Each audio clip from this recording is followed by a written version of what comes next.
Oke, selamat pagi semuanya. Pak. Selamat Pagi, pagi. Pak. Pagi. Semuanya sehat? Sehat, Pak. Mana Siska sehat? Alhamdulillah, Pak. Wah, kok wis tangi ya ini Sudah, Pak. Kuliah, Pak. kuliah. Tak kira biasanya nek ngene iki iso tangine jam 10 ya. Jam 8 sudah bangun, sudah di depan komputer. Buatan, Pak, harus sudah aktif. Sudah aktif. Ya. Mana semuanya sehat ya, Mbak Lila? Gimana kabarnya? Sehat, Pak. Bapak gimana? Sehat. Ya, sehat lah, sehat. Alhamdulillah. Sehat. Sehat dalam tanda petik aja. Iya, Mas Dika, selamat pagi. Ini, Pak. Ya. Jadi apa ya namanya? Kita sudah sedikit membicarakan tentang support vector mesin ya, dimulai dengan classifier ya. Jadi kita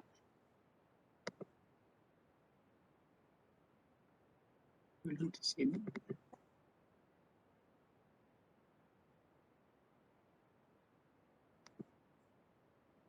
Jadi tujuannya itu kalau bisa dipisahkan secara linear itu ya sudah selesai. Tapi masalahnya kan data itu sekarang kebanyakan kan tidak linear itu. Jadi biasanya itu kita petakan dari ruang pengamatan menjadi istilahnya itu ruang baru itu kita sebut ruang fitur baru. Di mana walaupun dimensinya lebih tinggi itu bisa dilihat lebih jelas ya. Jadi ini untuk melihat ini saya kira saudara juga perlu menggambar sendiri biar tahu bahwa apa namanya pemetaan itu kadang-kadang bisa yang dimensi lebih tinggi itu bisa memperjelas persoalannya ya. Jadi kita mulai dengan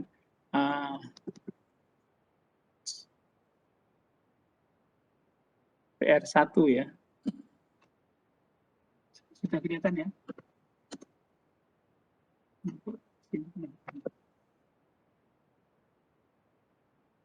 Ini saya punya pengamatan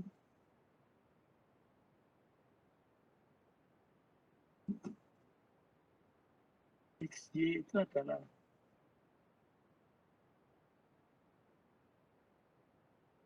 X, Y ya.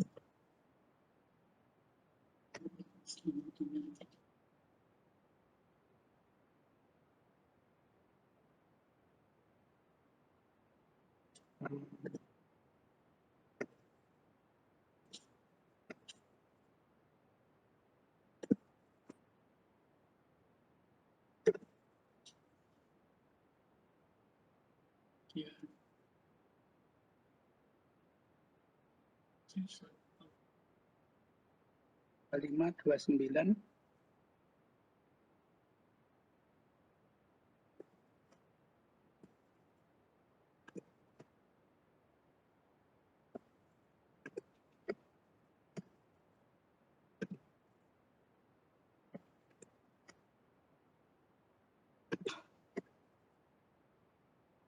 kemudian 24, 25, 29 ini 210 311 210 33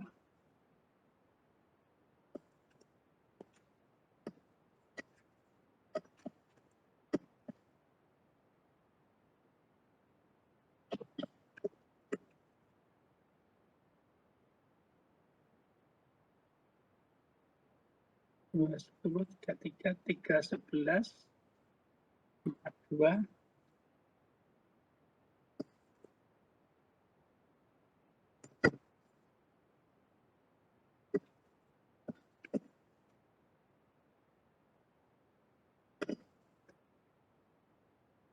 4,411 311 4,2 412 5,1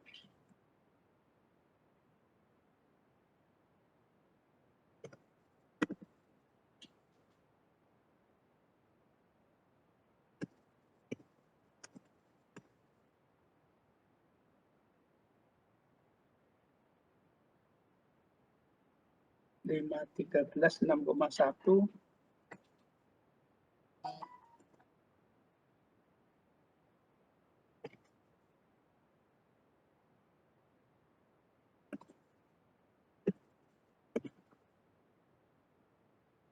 (6,1) kemudian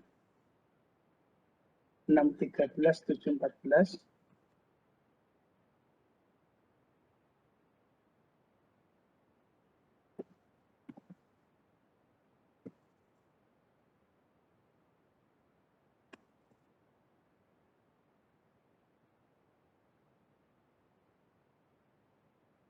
(6, 13, 7, 14, 7,0, 14,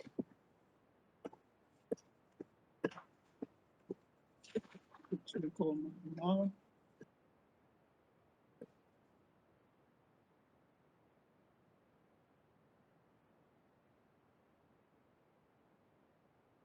7,14, 7,0, kemudian 78, 77.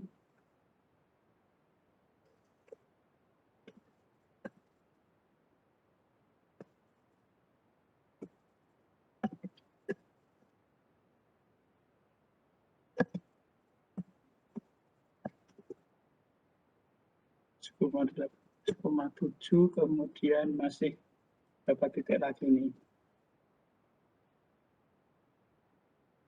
70, 78, 77, kemudian 84, 80.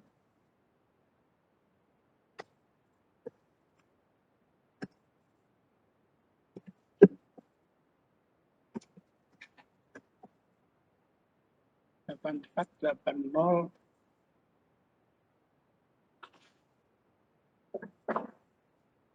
88, 87.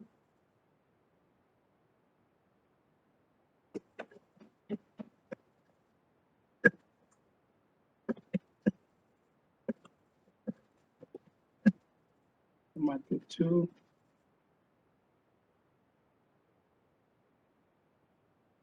91, 9, 13.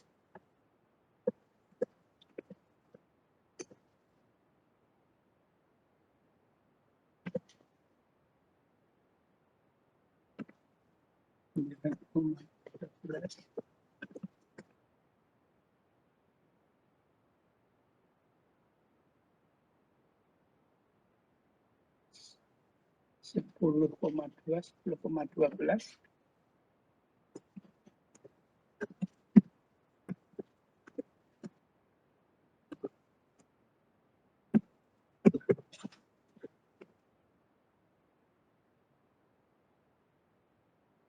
(11,1), 11,3.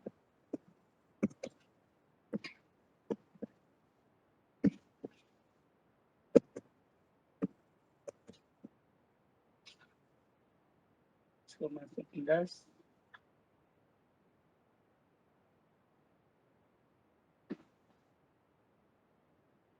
12,6, 12,8.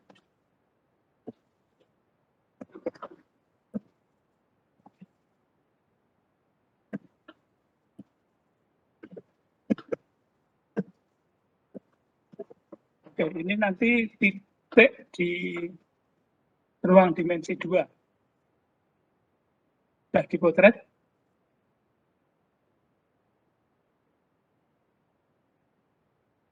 Nah, kemudian kita mempunyai transformasinya, transformasi itu ke ruang dimensi 3.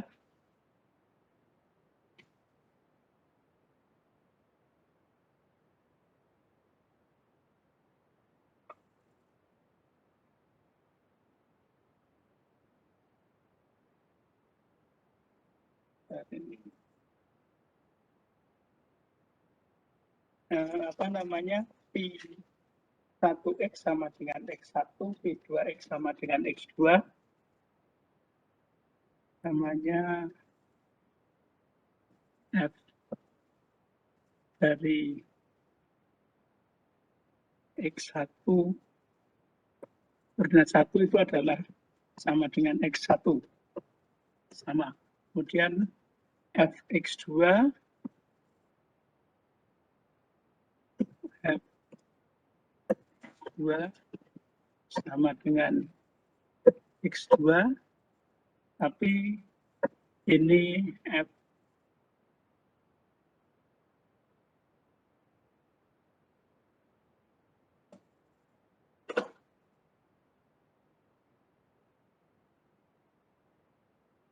maksud saya f ini apa namanya, f ini kan ya apa namanya, x vektor ya, f x1 x2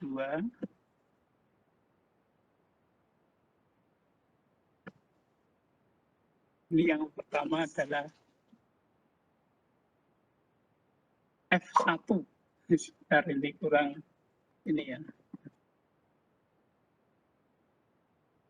1 x1, nah ini sebentar.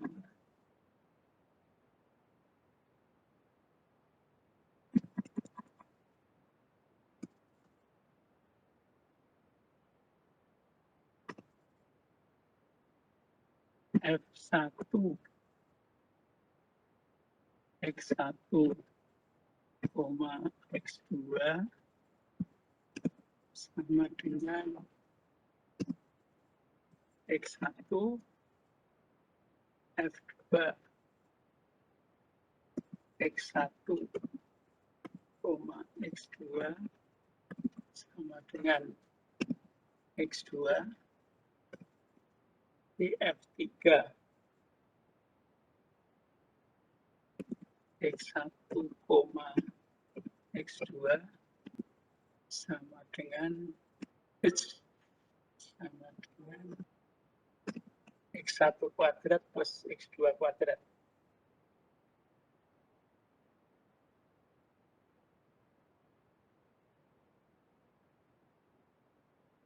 X1 pangkat 2 plus x2 pangkat 2. Oke. Jadi ini ada titik-titik xy, maksud saya x, y ya, saya ini apa namanya, ini berarti ke sini adalah x1, x2, mudah-mudahan ya. Biasanya begini itu yang kadang-kadang enggak x1, x2. Nah, ya konsisten ya anunya. Jadi ini di ruang R2 itu ada titik-titik x1, x2 ya jumlahnya itu, kemudian ditransformasikan ke ruang fitur berdimensi 3. Ya, jadi x1, x2-nya itu adalah x1, jadi sumbu x1-nya adalah y1-nya adalah x1, f2 x1, x2 sama dengan x2, tapi yang ketiga adalah x1 kuadrat plus x2 kuadrat. Oke. Jadi ini apa namanya, gambar ruang fitur, namanya gambar titik-titik pada R2 dan titik-titik pada ruang fitur F1, F2, F3. Nah, itu nanti baru kelihatan. Jadi ini menggambar di ruang berdimensi 3 ya. Itu saya kira ini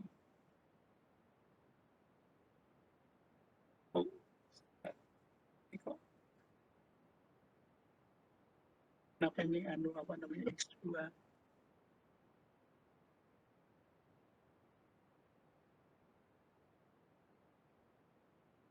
Ini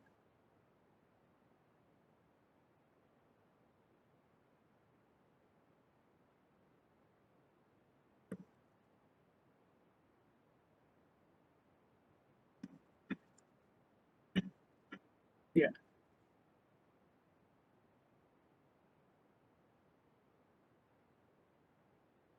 Ini gambar ke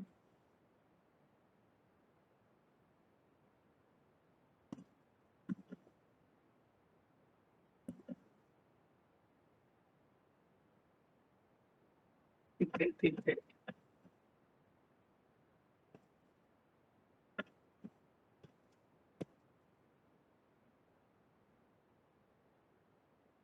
1,2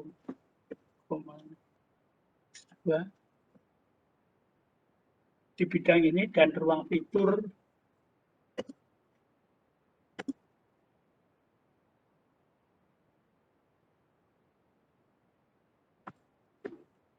F1, F1, F2, F3.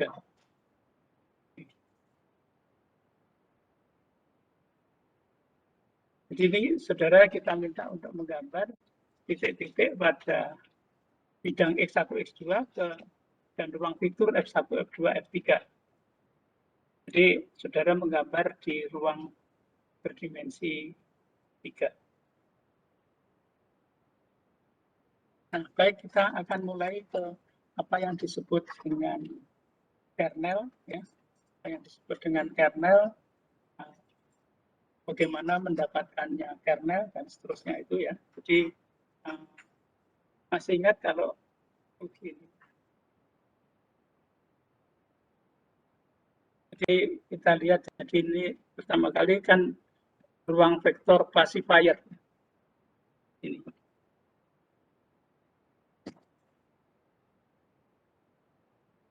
Ini harus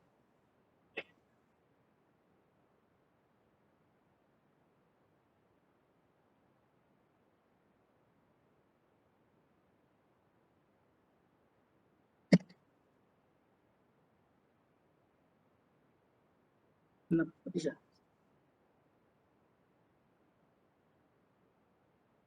Hari ini kita saja dulu ya, stop sharing dulu ya, saya nggak tahu. Oke.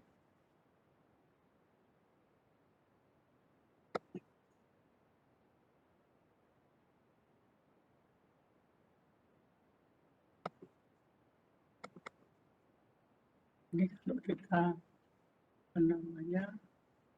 bisa ke sana.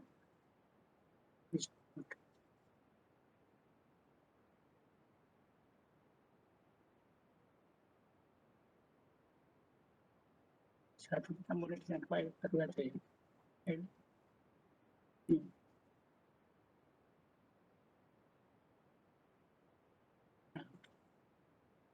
Kelihatan nggak? Kelihatan, Pak. Kelihatan ya. Jadi support vektor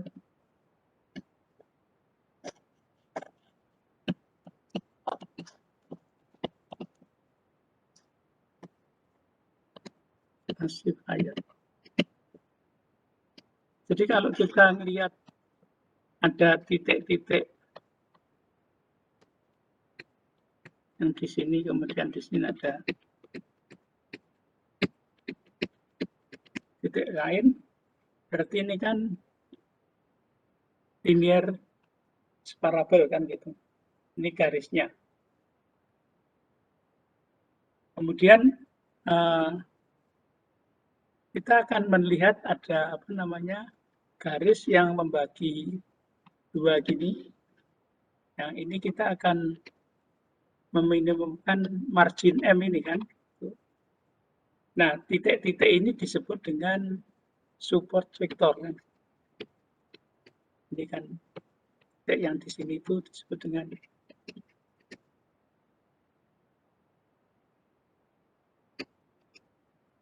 support vektor.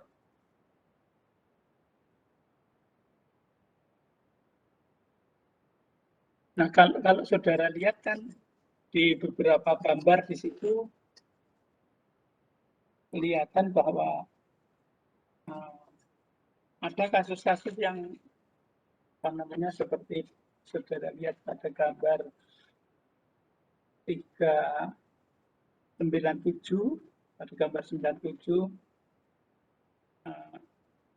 atau yang lebih ekstrim lagi 98 itu.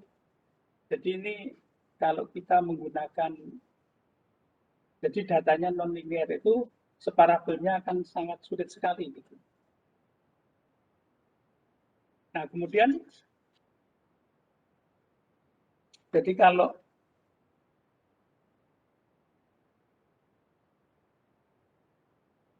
Kalau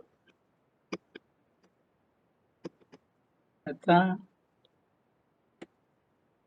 non-linear.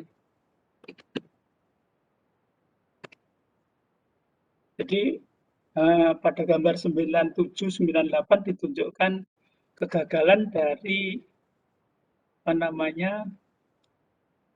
garis linear tadi, garis yang seperti hyperplane-nya itu kan gitu. Jadi data non-linear kita melihat bahwa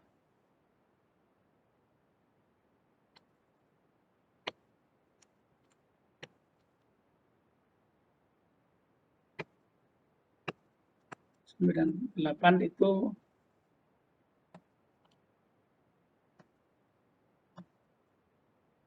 kegagalan dari garis lurus yang berplane.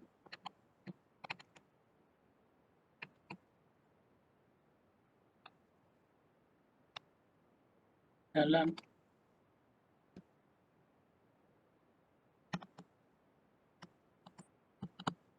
memisahkan kelas. Lalu kita membuat ruang fiturnya menjadi dimensi 2P kan gitu. Jadi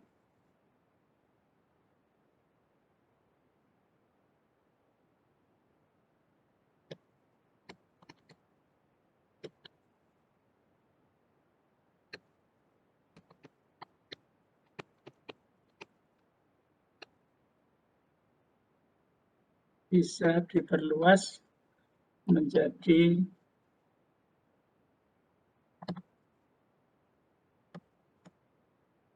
ruang dimensi 2P menggunakan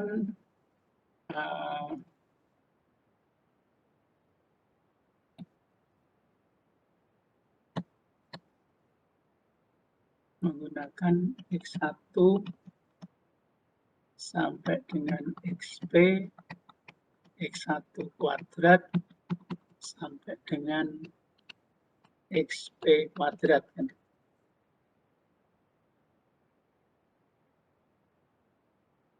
kemudian persoalannya menjadi persamaan 916 kan gitu. Jadi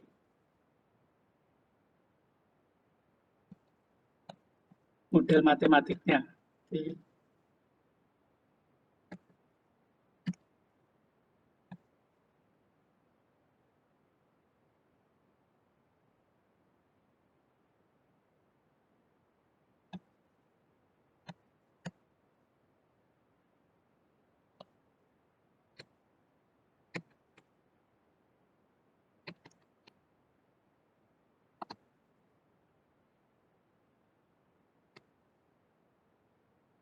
terlihat ada persamaan 916.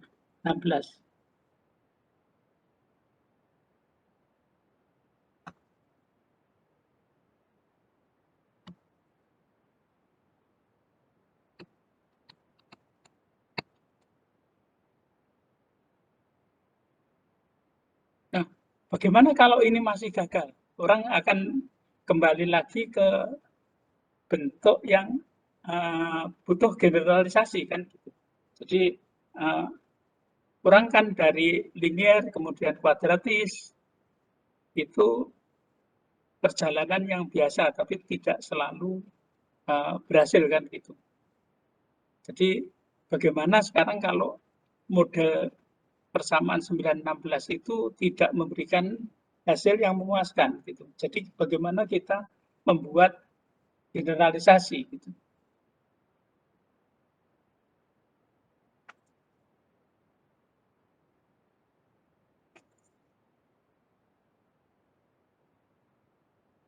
Jadi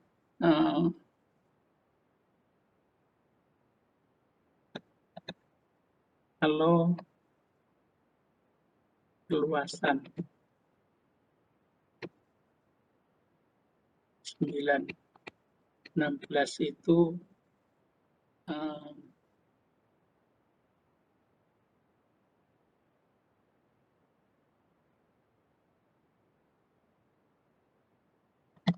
berhasil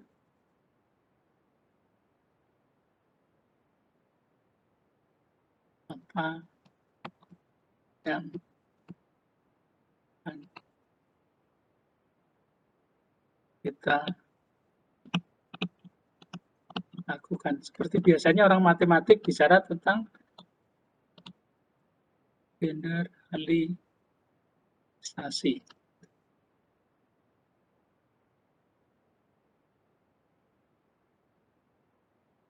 Nah, untuk itu gimana kita membuat generalisasi itu menjadi kita mesti membutuhkan bentuk baku. Bentuk bakunya itu adalah linear. Bentuk bakunya itu adalah linear. Bagaimana membawa ke bentuk kembali ke bentuk linear itu. Jadi seperti saudara melihat awalnya kan orang mengenal polinomial. Oh, itu bisa dilakukan. Oke. Kemudian kita punya fungsi e pangkat x, kita punya fungsi sinus x, kita punya fungsi logaritma x. Nah, kemudian kita berpikir bagaimana saya memanfaatkan hal yang kita sudah dapatkan polinomial itu menjadi yang kita kenal dengan apa yang disebut dengan Dirac-Maclaurin kan gitu. Jadi masih ingat yang kita sebut dengan dot product di antara dua vektor. Ya.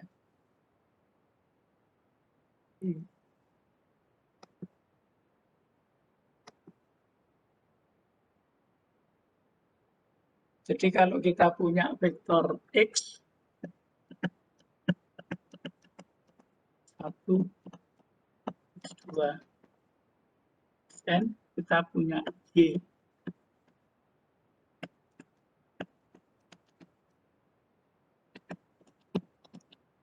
YN. Masih ingat nggak itu X Y itu adalah X1 Y1 tambah X1 kali Y1 tambah X2 kali Y2 plus XN kali YN kan gitu. Kemudian kalau kita punya X dot X kan berarti sama dengan X1 kuadrat tambah X2 kuadrat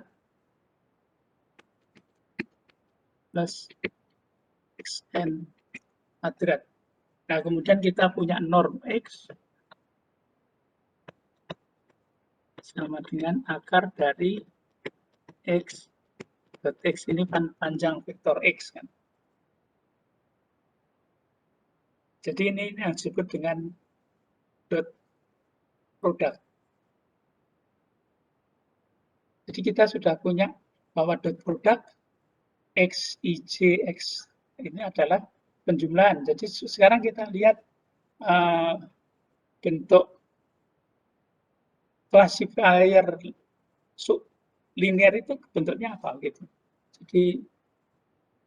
Jadi kita akan membawa ke bentuk yang sesuatu yang bisa kita generalisasikan. Jadi kita akan membawa ke dalam satu bentuk yang kita generalisasikan. Gitu.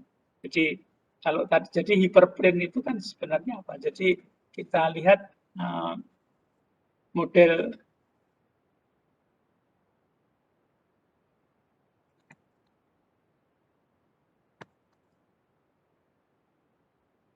classifier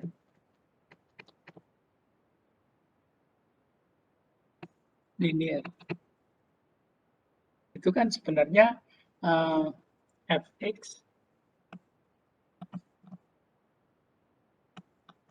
sama dengan beta 0 plus beta 1 dan seterusnya itu kan berarti sama dengan sigma kalau kita punya n data kan menjadi i dari 1 sampai dengan n alpha i ini X kita dot produkkan dengan X xi, jadi xi. Gitu.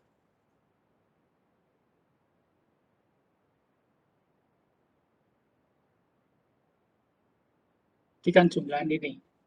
Nah ini sehingga kita memerlukan, jadi kalau kita punya, sekarang persoalannya adalah mencari beta 0 dan alfa 1 kan, alfa i gitu.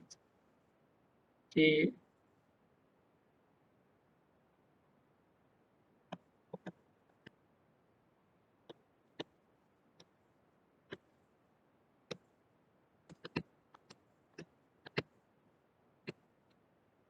mencari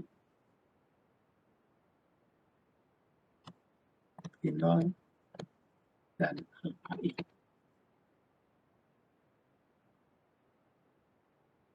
Ini persamaan 19 gitu. Persamaan 18.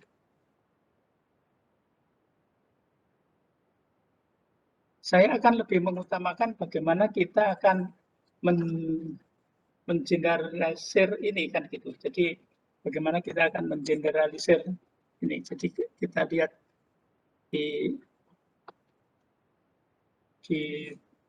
apa pernyataan di bawahnya itu. Jadi kita mempunyai n parameter, sebenarnya n plus 1 ya, alfa i dan beta 0 dari observasi training. Kemudian to estimate the parameter alpha 1, alpha n, and beta 0, all we need are the n combination ya, n2 inner product, xi accent, di antara all pair training observation. Jadi kombinasi N2 itu sama dengan N-1/2 dan memberikan pasangan di antara N item tersebut. Nah ini ternyata, ya karena ini terapan kita harus membawa hasilnya aja kan. Notice that 811 in order to evaluate function fx, we need to compute the inner product between the new point x and each of the training point xi. However, it turned out that alpha i is 0 only for the support vector in the solution. That it's, if a training observer is not a support machine, then alpha i equals 0. Jadi kalau S besar itu adalah koleksi dari support point, maka persoalannya itu adalah meminimum mencari beta 0 alpha 1 untuk i hanya pada titik-titik support vektor. Ya. Jadi kita mempunyai fx-nya itu menjadi 918 itu menjadi 19. Jadi i-nya itu hanya pada vektor support vektor aja. Jadi fx sama dengan beta 0 plus sigma i anggota S alpha i ini x dot xi. Nah, jadi ini sebenarnya adalah perkalian titik kan gitu. Perkalian titik itu kan matriks gitu ya. Jadi sekarang ini kan harus kita generalisir. Kita generalisasinya adalah melalui apa yang kita kenal dengan ruang bernorma ya. Jadi apa namanya istilahnya apa itu? Jadi ini perkalian titik itu harus kita generalisir.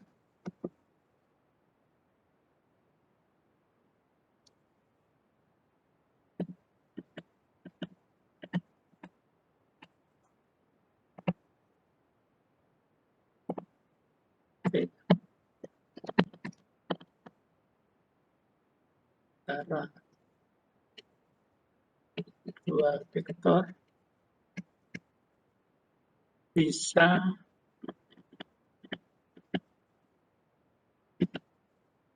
kita generalisir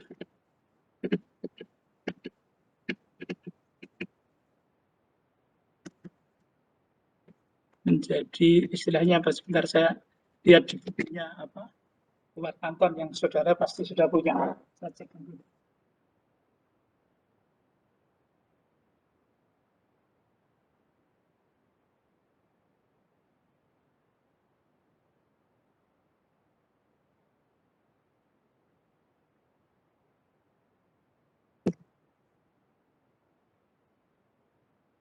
Sorry, ini kita lihat di halaman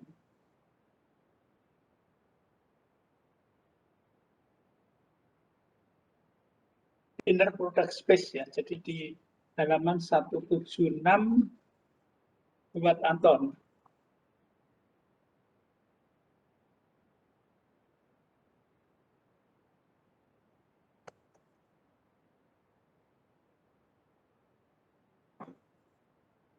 Ruang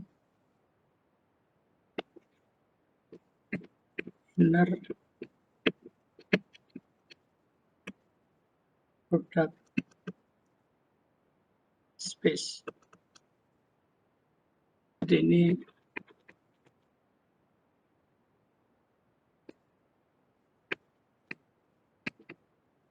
di punya saya halaman 176.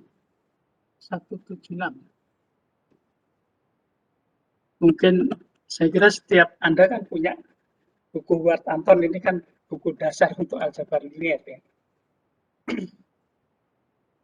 Jadi kalau kita punya V itu ruang vektor, jadi inner product space itu, jadi kan kita sudah kenal inner product space itu kan titik, perkalian titik kan tadi. Nah sekarang itu kita punya menjadi, kalau kita mempunyai ruang vektor V,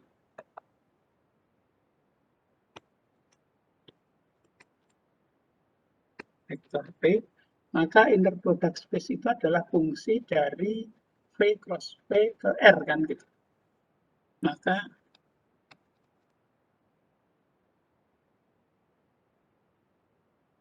inner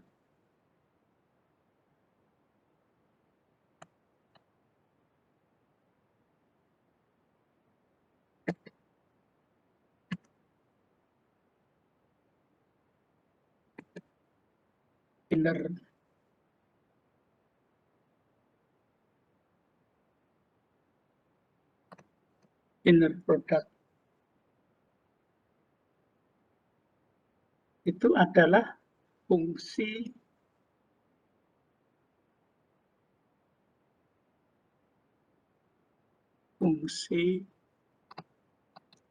dari siapa? Dari V cross V ke R. Nah, fungsinya itu adalah kalau saya punya apa namanya vektor X, vektor Y, jadi ini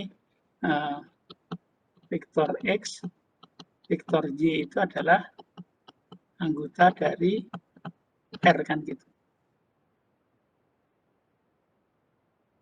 Jadi di sini apa artinya?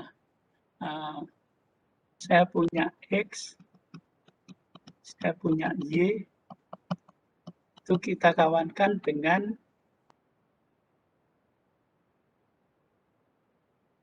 XY yang memenuhi berapa aksioma? 4 aksioma kan gitu. Yang memenuhi 4 aksioma.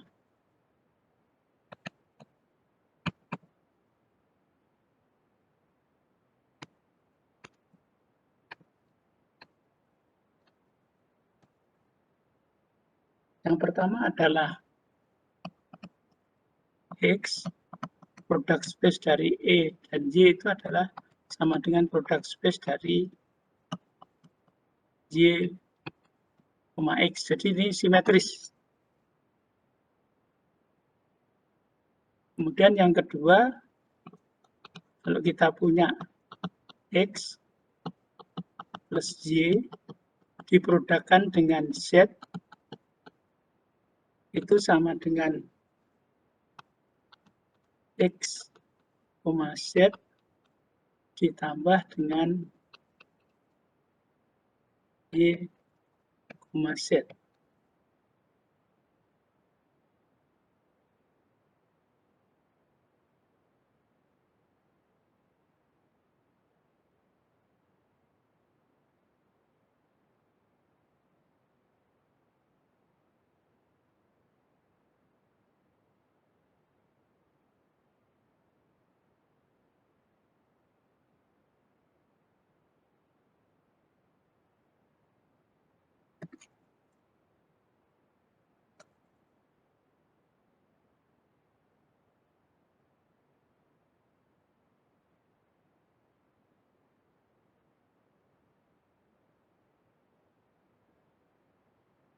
Nah, kemudian kalau saya punya K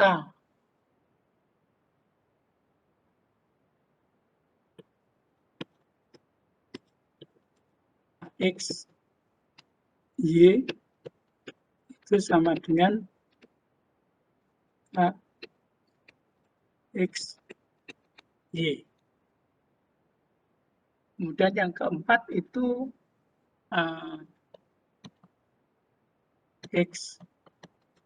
X itu lebih besar dari 0,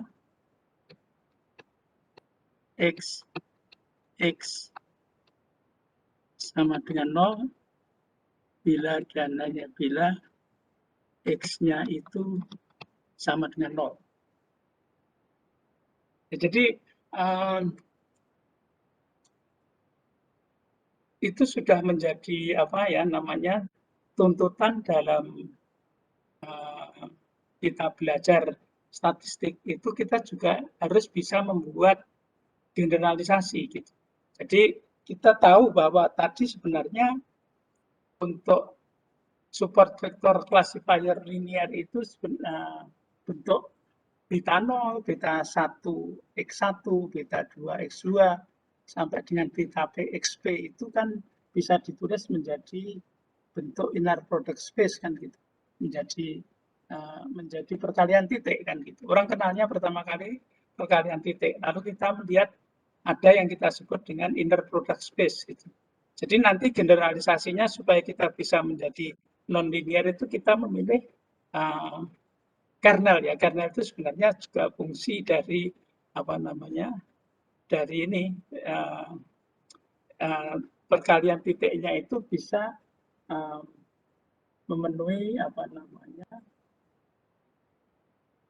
Yang pertama kali adalah memenuhi interproduct space, kemudian kita lihat berikutnya adalah polinomial masuk. Kemudian yang terakhir yang terkenal adalah radial kernel. Di radial kernel itu adalah semacam distribusi apa namanya? Distribusi normal kan gitu. Jadi generalisasi dari distribusi normal. Jadi apa saja yang masuk dalam inner product space gitu. Jadi kalau kita lihat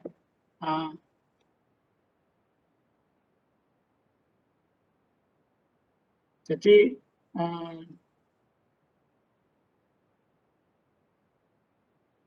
X, Y sama dengan sigma XI. Y itu memenuhi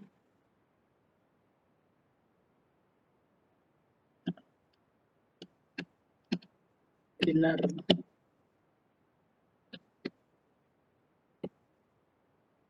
product space.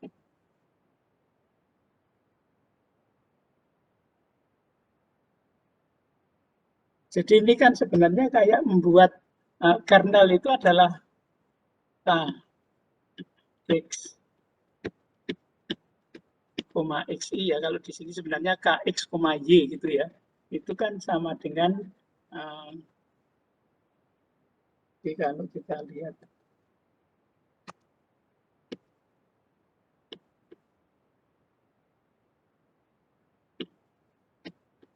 ini kan kita kenal sama dengan tadi X, Y kan gitu.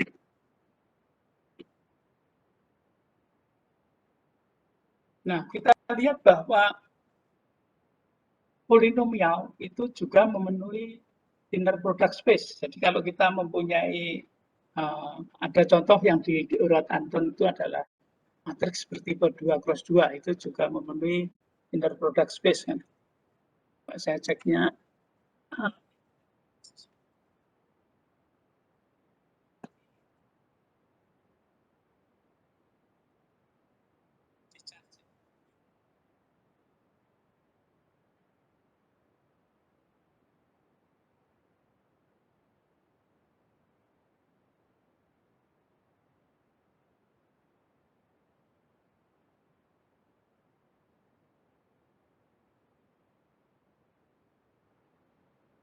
kemudian kalau kita punya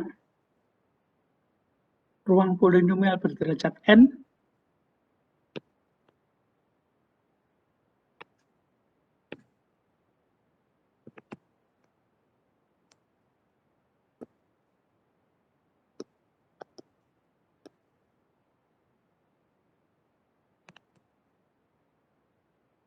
jadi kalau misalnya Px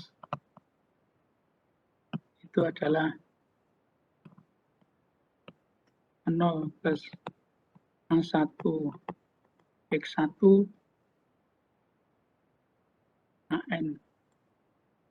AN lalu Ix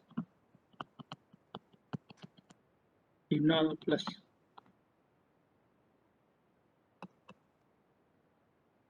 Nx pangkat n, kemudian kita definisikan inner product space dari P I adalah integral di mana polinomial itu didefinisikan AB Px dikalikan dengan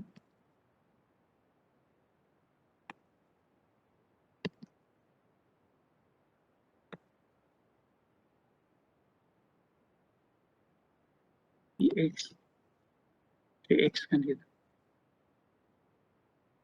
Nah, sekarang kita punya disebutkan di halaman 922 itu kernel yang lain itu adalah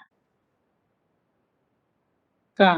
Misalnya ini menggunakan kernel polinomial, jadi kita mempunyai K X, kalau saya memakai istilah di sini aja, XI aksen itu adalah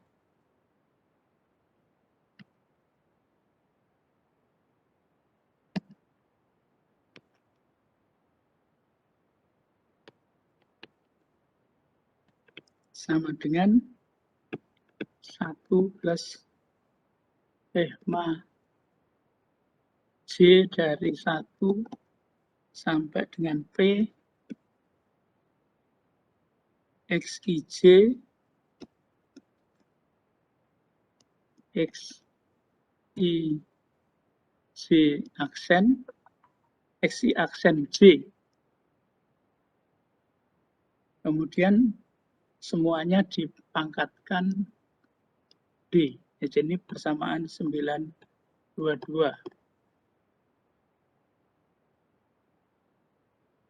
Nah, kernel yang paling populer adalah kernel yang kita sebut dengan kernel radial.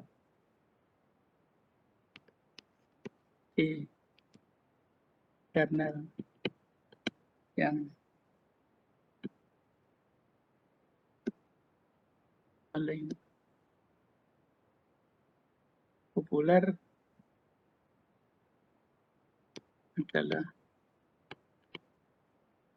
kernel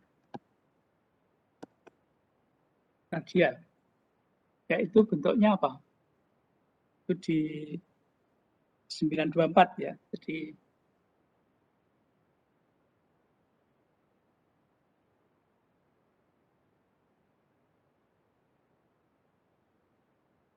di 924 itu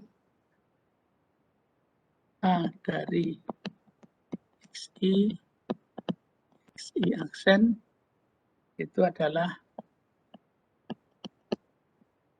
eksponensial dari min gamma. Sebentar ini biar tidak kehilangan.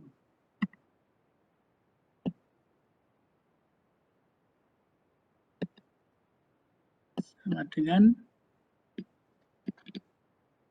eksponensial minus gamma dari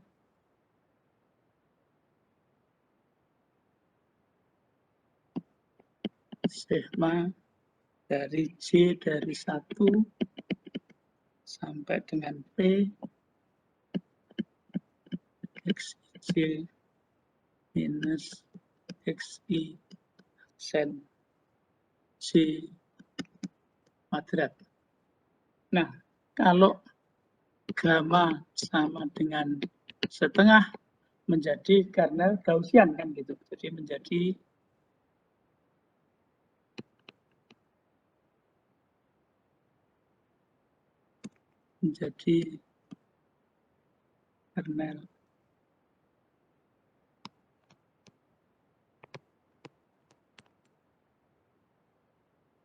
kernel Gaussian.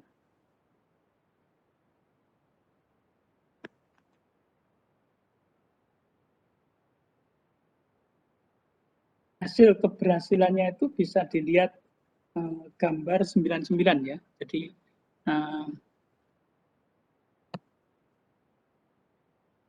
berhasilan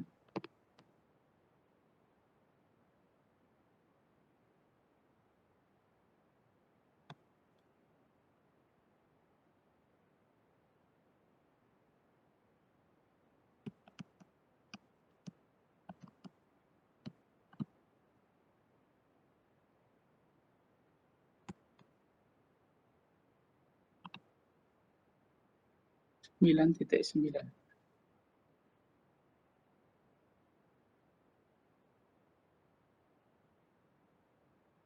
Coba lihat di buku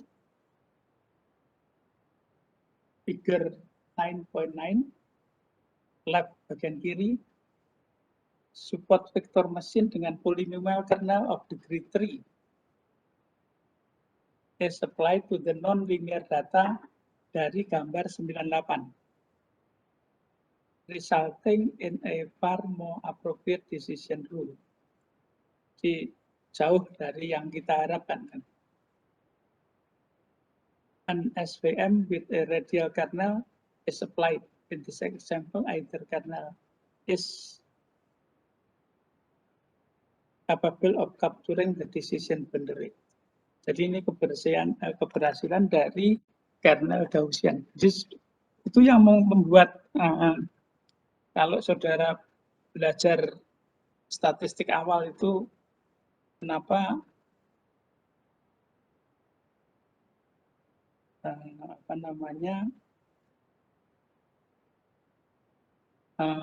distribusi Gaussian itu penting. Jadi sekarang tidak hanya, jadi kalau di kuliah awal itu kan apa itu kegunaan kenapa distribusi normal itu disebut sangat penting dalam statistik. Yang pertama, banyak data yang memiliki distribusi normal, kemudian teorema limit pusat kan. Jadi apapun bentuk distribusi kita juga melihat distribusi min sampelnya itu apapun bentuk distribusinya mendekati distribusi normal. Nah, di sini juga untuk kernel itu orang mencoba gitu. Kalau kernelnya Gaussian gimana gitu. Jadi ternyata juga di sini juga sudah kelihatan keberhasilannya.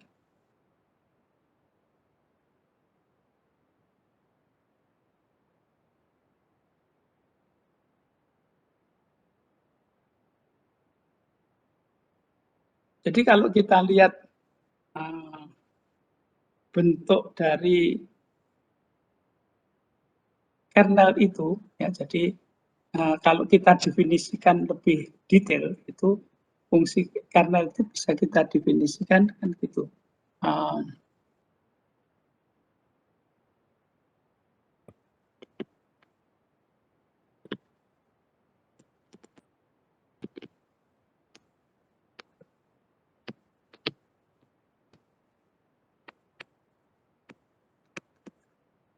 Lebih apa ya? Lebih rigorous ya kalau bahasa matematiknya itu.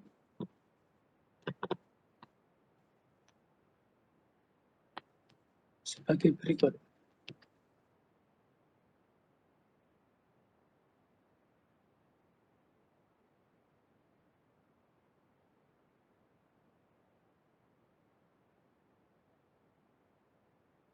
Jadi ini definisi ini kita ambil dari Taylor dan Christiani tahun 2005 ya.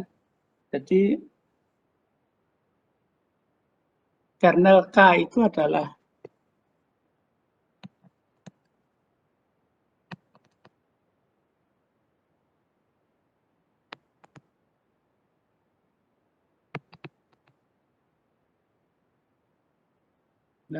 dari ini karena saya ambil dari dari HP. Jadi untuk setiap XZ memenuhi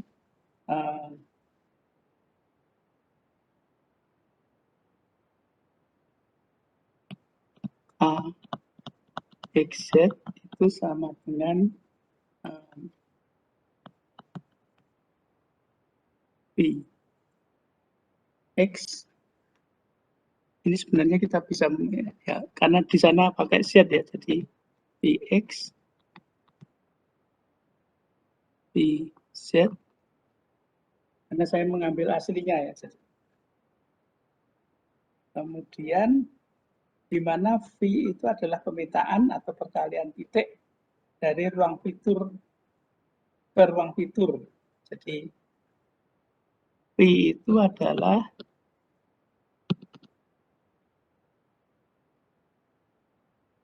pemetaan perkalian titik dari ke ruang fitur.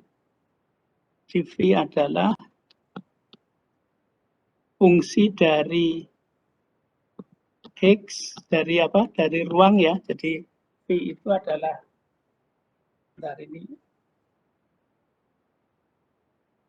V dari pemetaan dari ruangnya kita sebut S ya, perkalian titik dari X dibawa ke Px, X dibawa ke Px, dan ini merupakan perkalian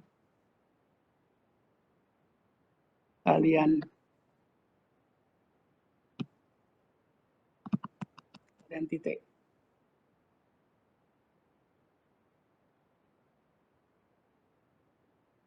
Jadi untuk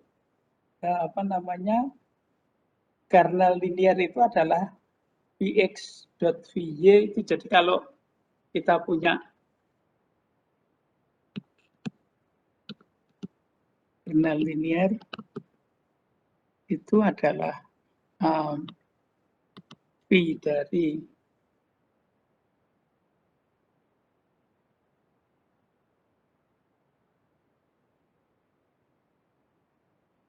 ini. Kalau kita lihat kernel linear itu kalau misalnya ini V X XZ sama dengan, jadi kalau kita punya V X Y sama dengan X dot Y. Jadi kan kalau kernel polinomial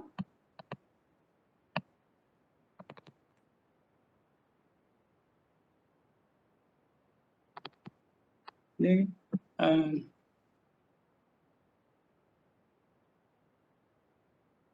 misalnya tadi adalah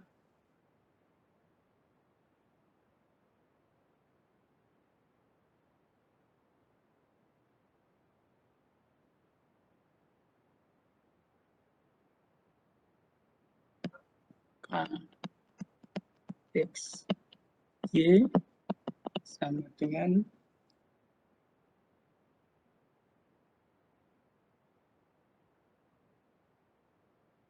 X dot Y plus C pangkat D kan gitu. X dot Y plus C pangkat D. C pangkat D.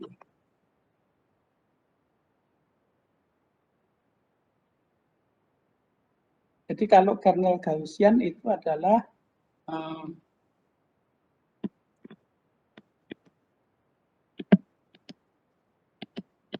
Gaussian itu adalah KXY sama dengan eksponensial dari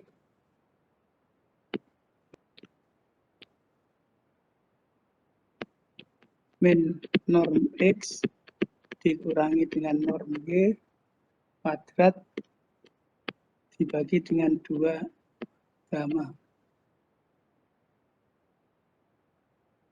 Gamma itu positif. Nah, gamma itu disebut dengan bandwidth. Ya, jadi gammanya itu disebut dengan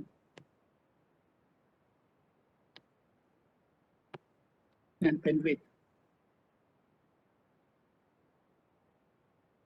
Nah, sebagai ilustrasi itu akan ditunjukkan ini. Jadi kalau kita lihat, kita punya data N ke P, jadi X itu sama dengan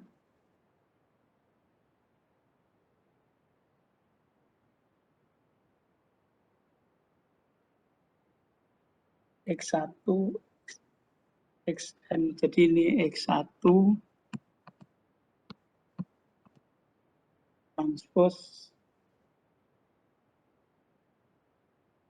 transpose sampai dengan Xn transpose. Nah, ini sama dengan matriks bertipe N cross P kan. Menjadi X11, X12, X1P, kemudian Xn1, Xn2, Xnp.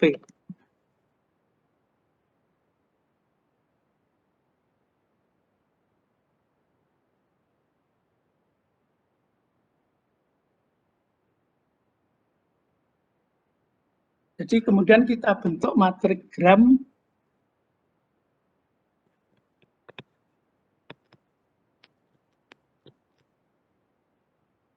itu sama dengan K itu sama dengan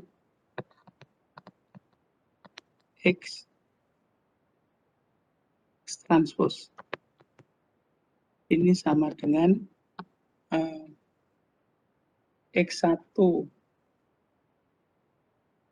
transpose X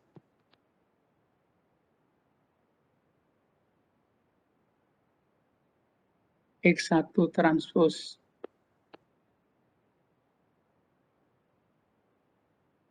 kemudian di X1 X2 sampai dengan X1 transpose Xn sampai dengan ini X2 transpose X1 X2 transpose X2 itu sampai dengan X1 X2 X2 X1 X2 jadi Xn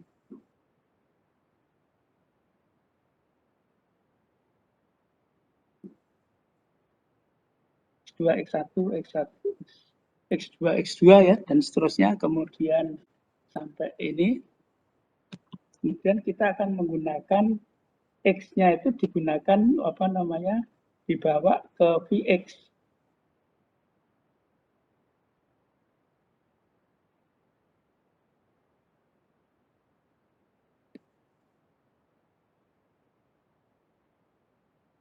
X itu dibawa ke Vx sama dengan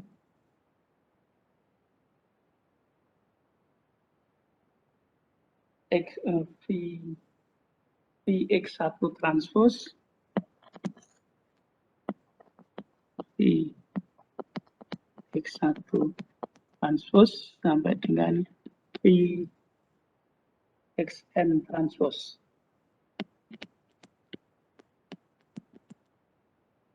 Nah, kemudian K-nya itu adalah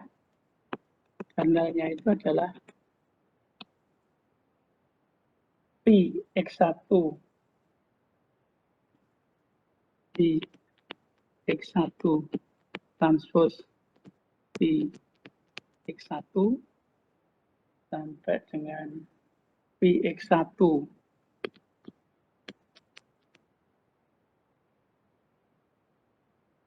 transpose Pi X2 dan seterusnya sampai dengan Vx2, Vx1, Vx2 transpose Vx1, Vx2 transpose Vx2 dan seterusnya. Ya.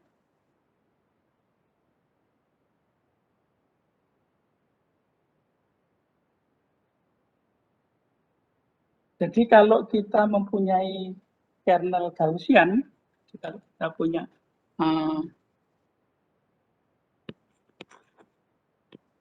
kernel Gaussian, maka kita punya K-nya itu adalah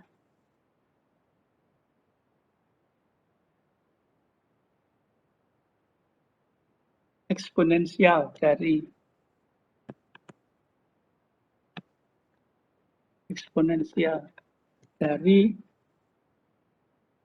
minus X1 min X1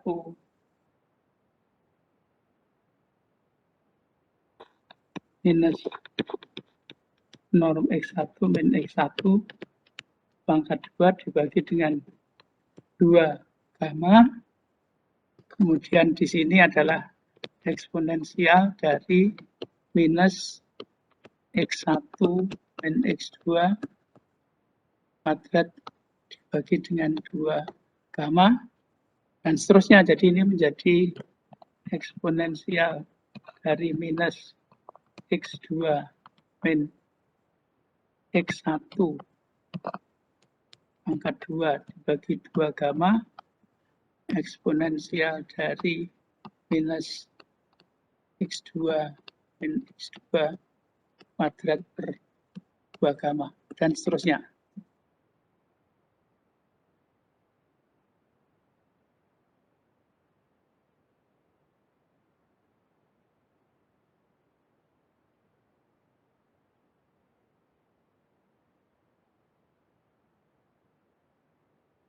Nah, sekarang PR-nya yang PR kedua adalah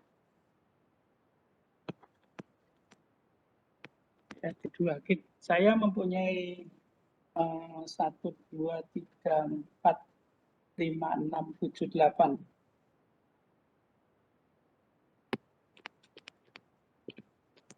Ada 8 titik, yaitu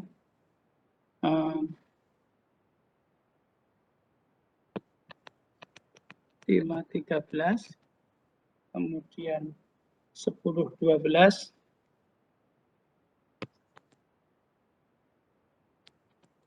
kemudian 7, 8, 7, 7,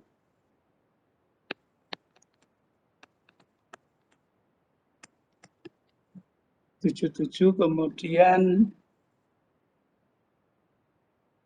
10, 2, 5, 1,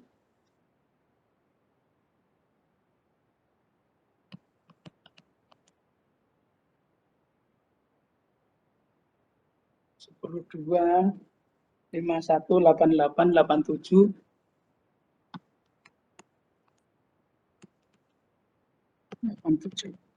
kemudian kita gunakan kernel Gaussian dengan gamanya sama dengan 1.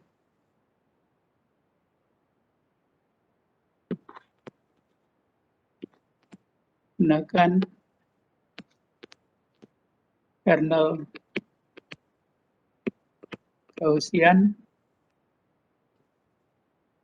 dengan gamma sama dengan 1.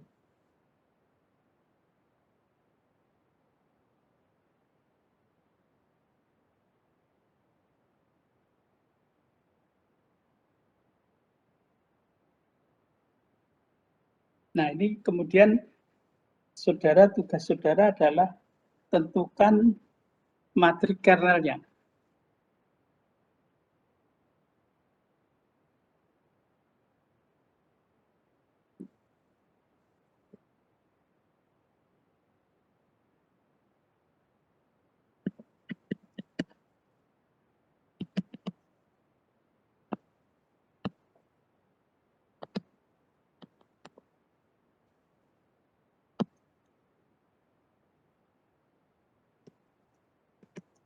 matriks kernelnya. Ya.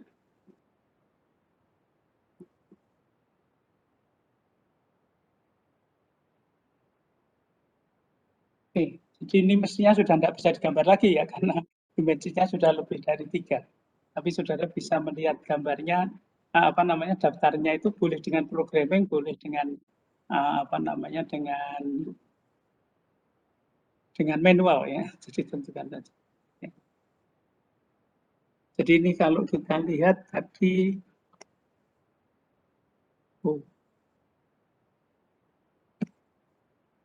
atas. Nah ini titiknya sudah dipotret.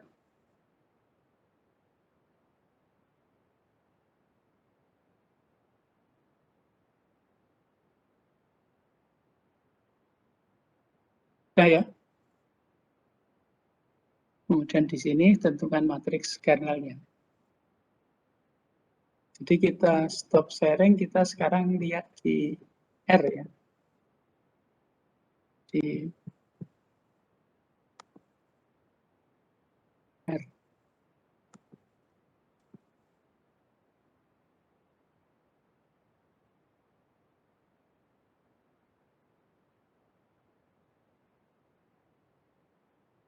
Jadi saya ambil contoh dari yang kernel linear aja di situ. Jadi apa namanya, library-nya adalah E1071.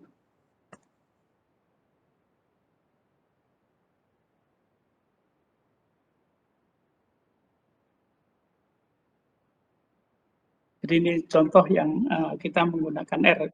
Jadi tadi karena di buku kurang apa namanya, kurang sedikit detail dari kernelnya saya ambil itu. Jadi matematiknya paling nggak saudara juga ngerti gitu. Jadi terutama tadi yang menggambarkan kalau di titik R2 tidak bisa dipisahkan, di R3 bisa dipisahkan. Bentar ya, saya tak ke belakang sebentar.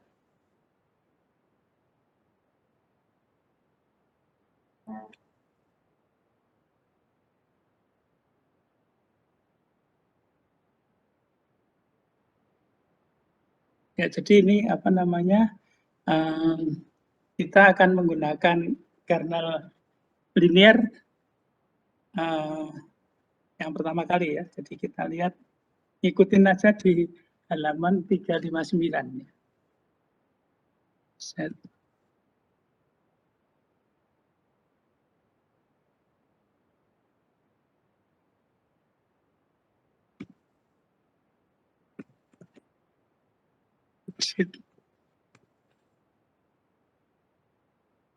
Kemudian X sama dengan matriks.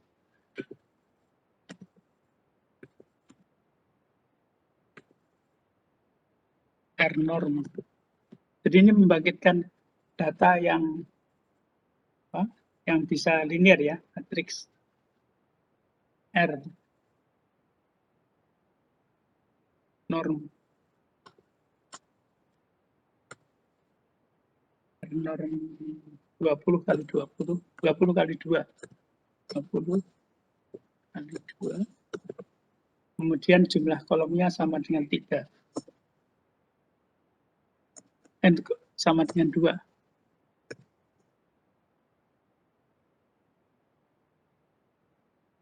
Sudah benar. Matriks X sama dengan, sudah benar. Ya sudah. Matriks R0 22, hampir kolom ada 2. Sini kita lihat X-nya seperti ini. Jadi ini mestinya titik-titik di ruang berdimensi 2 dan nanti ini akan dipisahkan oleh garis lurus. Jadi kemudian kita lihat data pertama sampai 10 kita kategorikan sebagai kelas 1. Kemudian data yang kedua kita beri 1 untuk menunjukkan pada kelas 2. Jadi kita punya Y sama dengan C dari ulangan min 1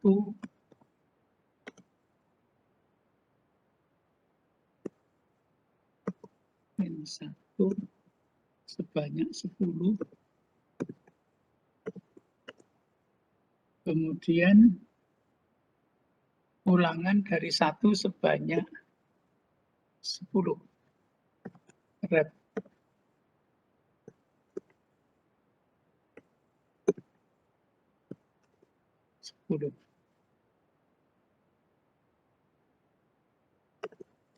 Isi. Kemudian X sama dengan X ini Y sama dengan 1,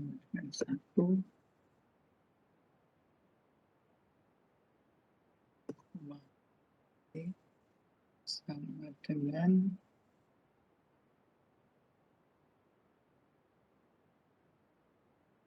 X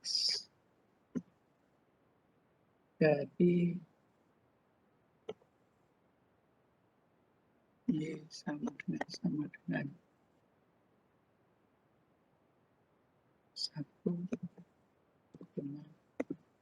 ini plus 1.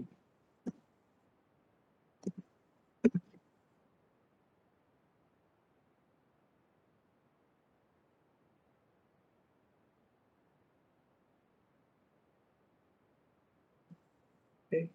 Kemudian kita plot, sekarang sudah dalam, ini sudah hasilnya adalah sudah dalam bentuk X itu diberi angka 1 dan min 1. X, koma, dari sama dengan 3 minus Y.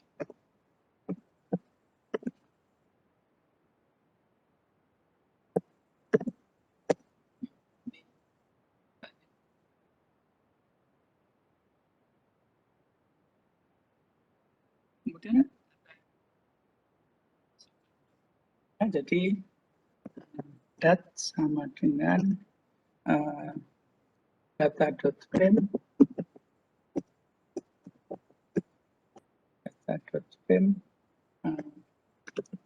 X sama dengan X, kemudian Y itu sebagai vektor S. Jadi dat sama dengan dat sama dengan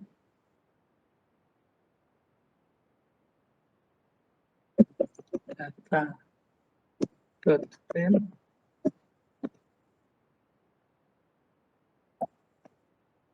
X sama dengan X, Y sama dengan S faktor dari Y. Ya, jadi data itu adalah data.frame ini yang akan kita gunakan support vektor mesinnya, dari itu X sama dengan X, Y sama dengan S faktor Y. Di datnya sekarang sudah berubah. Nah, ini sudah ada klasifikasinya, dari data nomor 1 sampai 10 kita klasifikasikan sebagai kelas 1 dan kelas yang 1 sebagai kelas 2.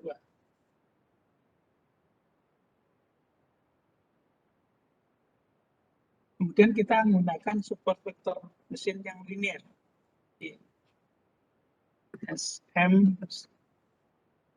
SVM fit support vektor mesin fit sama dengan SVM. Ini yang sudah ada di di library I1071 di SVM dari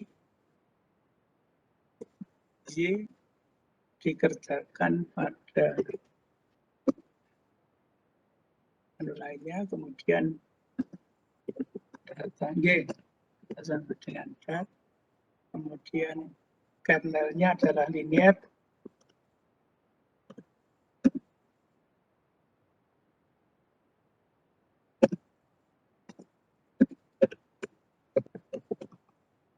kernelnya adalah linear, kemudian cos-nya itu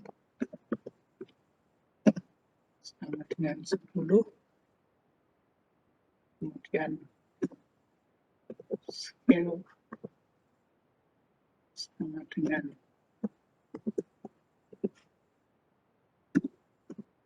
false.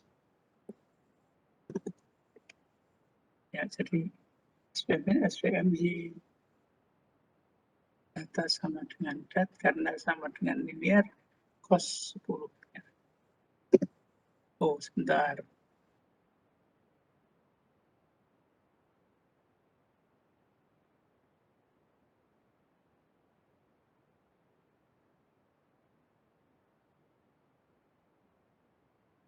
SVM. Itu datanya kayaknya kurang A itu Pak, tulisannya yang datanya itu. Masih dat itu. Oh, harusnya Data. Itu di bukan. Bapak ketulisnya masih dat. Datanya sama dengan dat kan, bener kan? Kan sudah dat. Bapak nge-save-nya pakai dat. Iya kan, ini sebentar. Ini di sini kan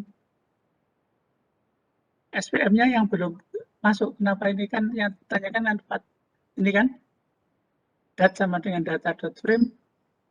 Ya benar. Cuma ini library-nya belum masuk ya kelihatannya. Iya kayaknya mungkin karena itu Pak, library-nya belum keload. Iya. Ya, oke, jadi ini kan library. Kelihatannya tadi sudah ya. 1071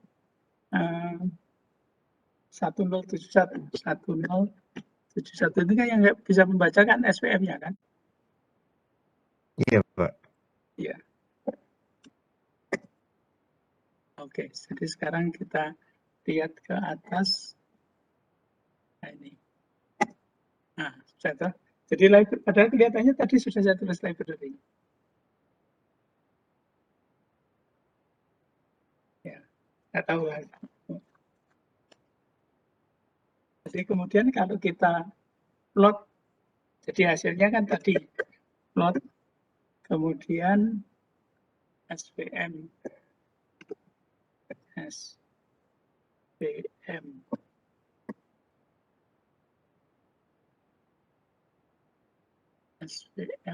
SVM fit itu kita indikan dengan dat.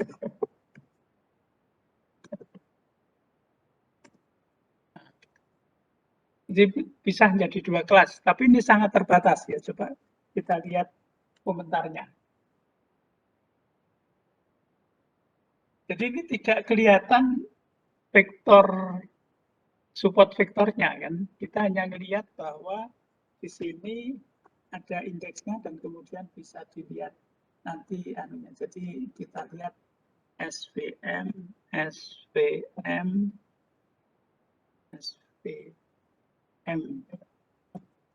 fit, kemudian dolar indeks. Itu yang menunjukkan berapa yang menjadi support vektor. Ini ada berarti ada 7 support vektor kan, 1, 2, 3, 4, 5, 6, 7. Nanti di bawahnya kan kelihatan dari kelompok 1 itu 4, kelompok 2-nya sama dengan 3. Jadi kita lihat komentarnya di sini.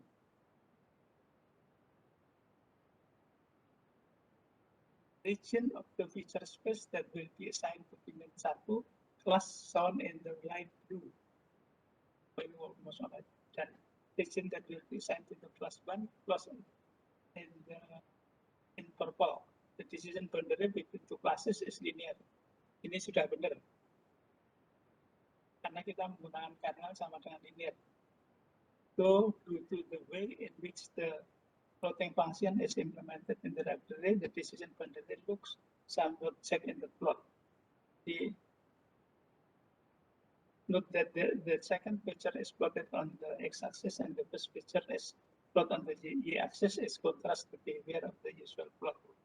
The support vector are plotted as crosses and remaining observation are plotted as circle. We see that there are 7 support vector. We can determine the identity. Saya kira. Jadi ini siapa aja, mungkin Mas Dika gitu, kalau ada yang baru yang bisa menunjukkan support vektornya, gambarnya, kan sebenarnya harusnya kan garis tengah, kemudian ada garis yang jaraknya M itu ya.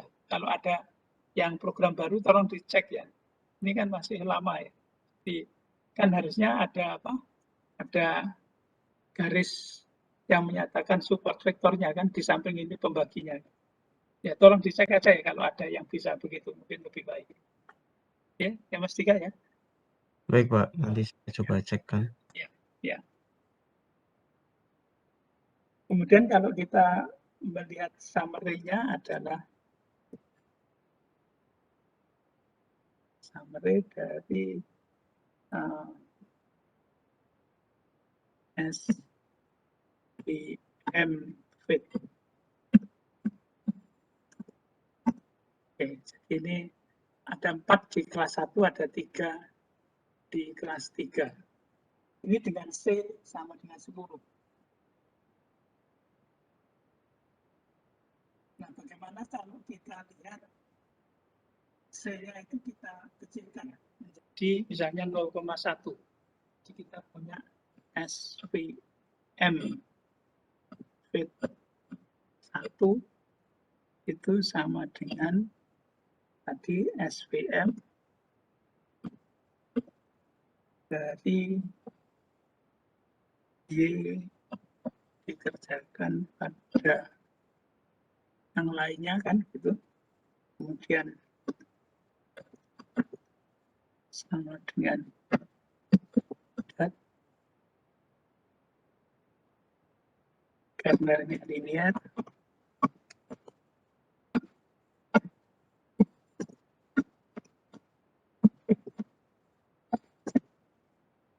Kemudian cos-nya kita kecilkan.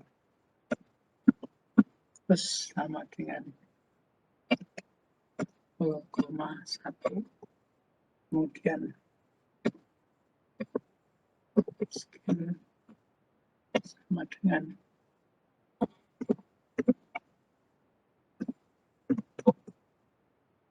sama dengan false. Jadi kemudian kita plot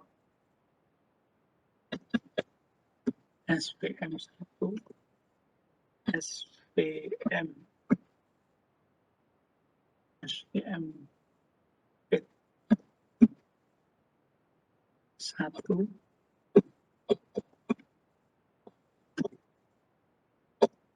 Nah, coba kita lihat di sini indeksnya. Jadi berapa sekarang support vektornya?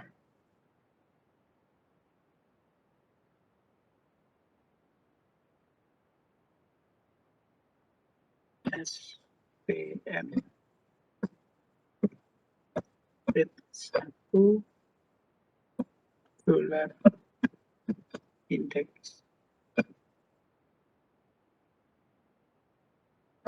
Ada berapa? Padahal hanya 20 data.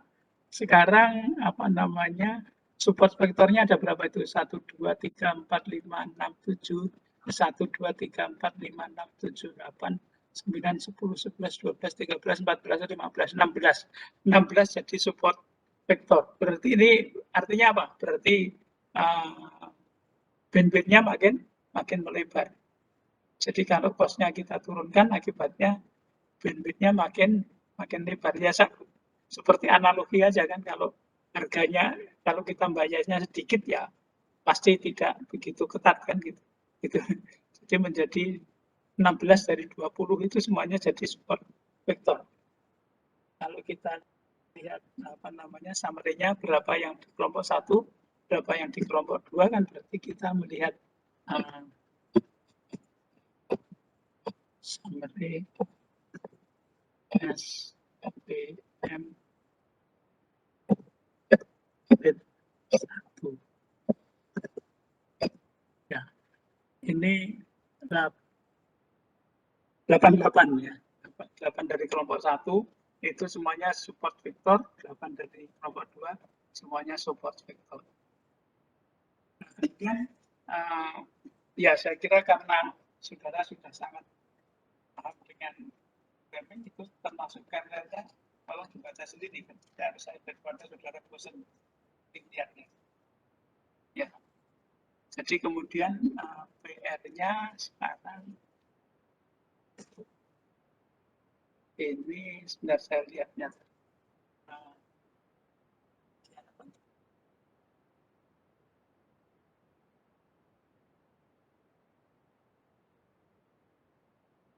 Singkat itu ya, jadi oke, kita ini dulu, kita tutup dulu. Sharing, kemudian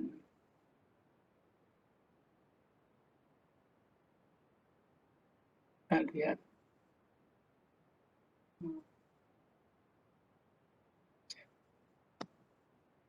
Ya, kemudian PR-nya adalah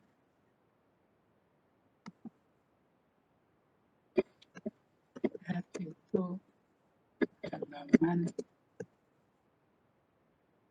368. Nah, sekarang saudara manual ya ini. Apa namanya? 1, 2, 3 dengan apa namanya? Dengan dua PR yang tadi manual tadi ya.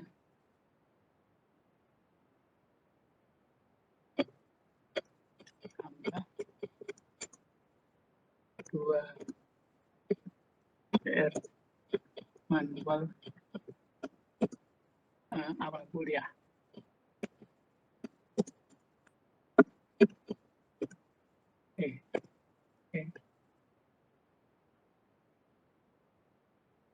Oh, kalau itu yang membuat matrik KK-nya itu boleh diprogram ya itu karena itu agak banyak ya.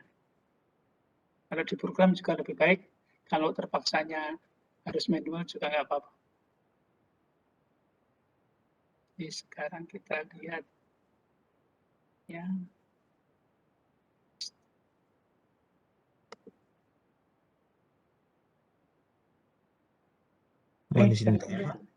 Gimana? Untuk yang PR manualnya ini ditulis tangan atau boleh diketik, Pak? Oh, ya boleh diketik lah dengan sendirinya. Oh, oke. Baik, Pak. Terima kasih. Ya. Oke. Maaf ya, Siska. Ini tetap saya beri PR ya. Mudah-mudahan nggak mengganggu acaranya. Enggak, Pak. biar tetap apa namanya tetap. Soalnya ini saya nggak bisa menunda PR-nya ya. Gitu. Jadi ya maaf ya kalau harus saya kasih PR nanti mengganggu acaranya. Tidak apa-apa, Pak. Kan kewajiban mahasiswa, Pak. Kewajiban mahasiswa. Iya, Pak. Iya. Itu teman-temanmu sudah ngerti semua atau belum? Mungkin sebagian, Pak. Sebagian. Berarti yang belum tahu silakan tanda tanya aja. Tanya pada ketua kelas, jangan tanya kepada saya. Ketua kelas sudah tahu toh? Sudah, Pak. Sudah lama tahu ya, Pak. Oh, sudah lama tahu. Berarti ketua kelas yang sempurna ya. Setiap apa namanya? Setiap anak buahnya dimonitor semuanya ya. Ya, selamat Mas Gani sebagai ketua kelas. Oke, saya kira itu hari ini. Insya Allah kita ketemu lagi minggu depan ya. Saya mohon pamit ya. Oke, Pak. Terima kasih, Pak. Terima kasih, Pak. Ya, terima kasih. Pak.